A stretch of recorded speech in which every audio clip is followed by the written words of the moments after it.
was a contractor working at the airport. Around 4 o'clock, I heard the sound of Concorde starting to go, so I turned to look at the aircraft, and then I saw it begin to gain speed, with a small flame under the left side. I said to myself, it won't take off like that. So compared to those who show you where the strip was, the plane was already on fire before that.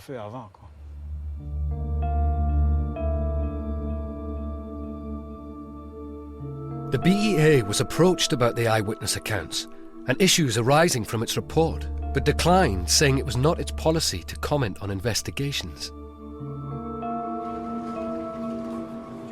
The trial judges will deliver their verdict in the autumn.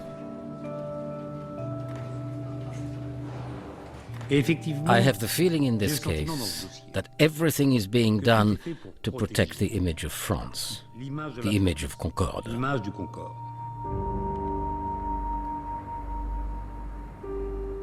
10 years on, Concorde's crash site is surrounded by razor wire.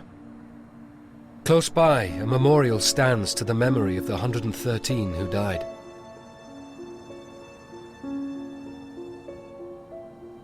It should never have happened. A lot of people, innocent, good people, lost their lives. This wonderful airplane was given a reputation which it didn't deserve. And to this day, it still makes me angry to think about it. It really does.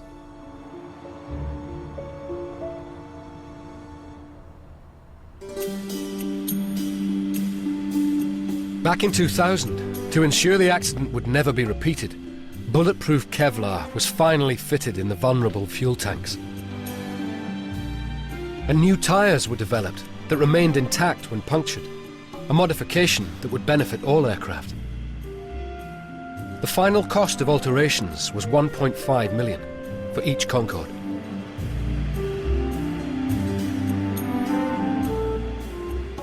The relaunch approached in 2001.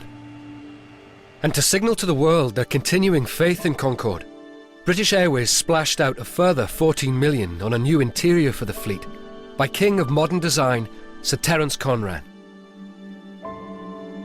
Nice calm colour scheme, nothing too jazzy. It was very sophisticated interior, just like a beautiful bit of French fashion. Everything we thought about, everything was meant to symbolise the best British quality. 13 months after the crash, Concorde was ready to take its first passengers. But first, Captain Mike Bannister had to do a complete mock-up flight. So we planned to have a flight that would go halfway to New York and come back. The pilots would have flown the airplane for the first time with passengers on board for some time, baggage loading, the whole thing. And the flight went wonderfully. The feel of elation of absolutely everybody on board was fantastic. We were really all up there.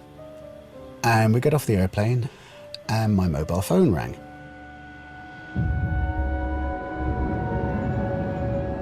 And it was my youngest son. He was saying, "Dad, have you heard what's happened in New York?" And we had landed back at Heathrow just before the first airplane crashed into the World Trade Center. And then my son said, "Oh my God, an airplane's hit the other tower." And at that point, we looked at each other and knew exactly what this meant. It was so sad. That day, Concorde lost 40 of its most frequent flyers. And Concorde's lifeblood, the business community, stopped travelling across the Atlantic. But it wasn't the terrorists who would finally kill the age of supersonic flight.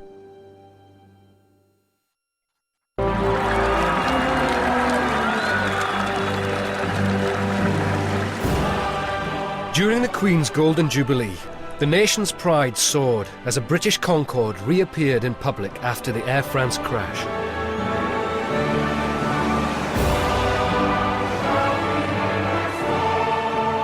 As we got close to the palace and sort of came over Admiralty Arch and looked down the Mall, something really astounding happened. I've never seen 1 million+ people. 1 million people not very far away because we were flying at just over 300 meters above the ground. And you could see them waving and cheering, waving flags and hats and throwing things in the air. It was astoundingly emotional.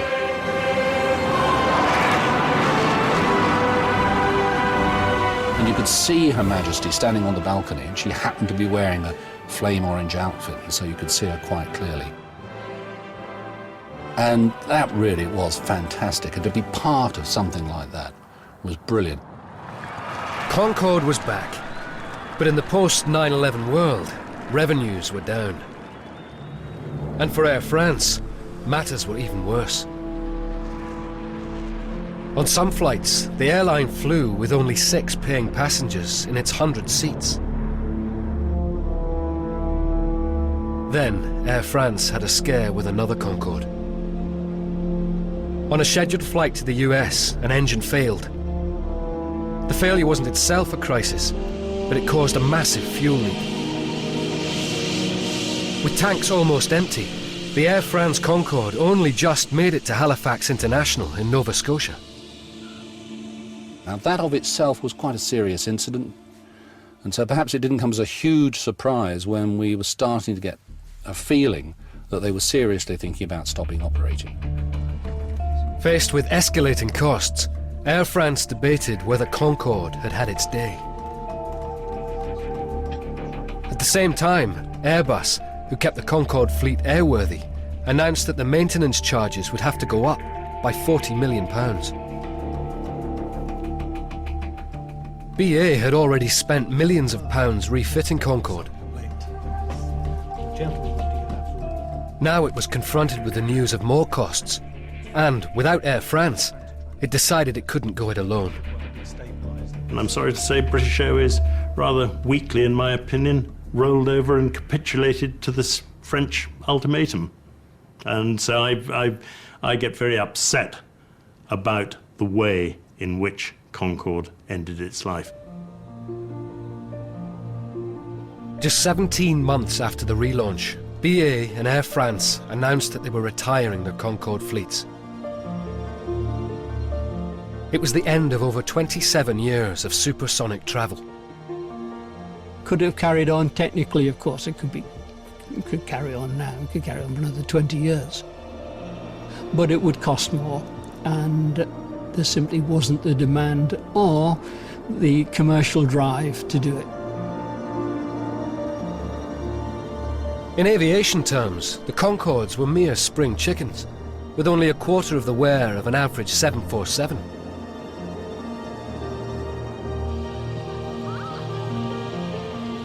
At 4 p.m. on the 24th of October 2003, 3 aircraft landed in sequence at Heathrow, watched by crowds of thousands.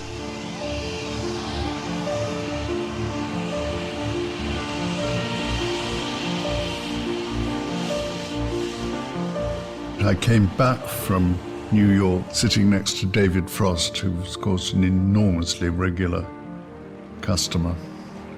And when we arrived at Heathrow, there were tears in our eyes. It was very emotional. No, it felt a bit like if one of your family had died. Very sad.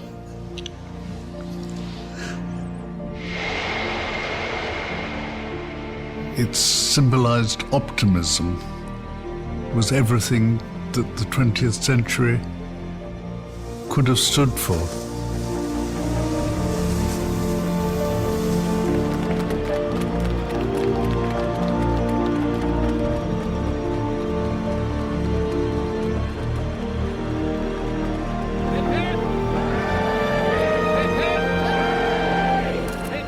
I walked out of the hangar, the last person to leave, and it was misty and there were neon lights. And as I crossed the tarmac, there were 5 perfectly serviceable Concordes sitting there that I knew would never ever carry a fare-paying passenger again.